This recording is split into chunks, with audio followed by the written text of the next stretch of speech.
Sa kuhang ito, makikitang nangingisay at nag-aagaw buhay ang mga alagang aso at pusa ni Sarah Cecita sa Daraga Albay.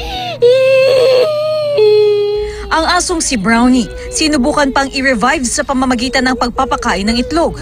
Pangangaha. Pero ilang saglit pa, tuluyan din itong namatay. Pagkatapos ni Brownie, ang asong si Choco naman ang nangisay rin at bumula ang bibig. At kalaunay, namatay rin. Ganito rin ang sinapit ng alaga niyang pusang si Don. Namatay rin ito. Ming! Hinala ni Sarah, sinadyang lasunin ng kanyang mga alaga. Kung sa labas po talaga yung nangyari po, aksidente, hindi lang po sila yung malalason. Hindi lang po yung aso namin. Alam ko kung sinadya po yun.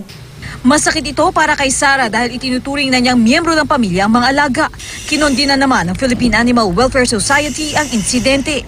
Base sa Republic Act 8485 o Animal Welfare Act, sino mang mapapatunayang pumatay sa isang alagang hayop sa anumang paraan ay makukulong ng 1 taon at 6 na buwan at magmumulta ng hindi lalampas sa 100,000 piso. Sa ngayon, may pinaghihinalaan ng sospek si Sarah at kung sakaling makahanap ng matibay na ebidensya, hindi raw siya magdadalawang isip na magsampa ng reklamo. Gusto ko po silang kasuhan, maipakulong para justice po lang naman yung gusto ko pong mangyari para sa kanila. Kahit namatay sila, at least may nagawa ako. Katrina Son, GMA News.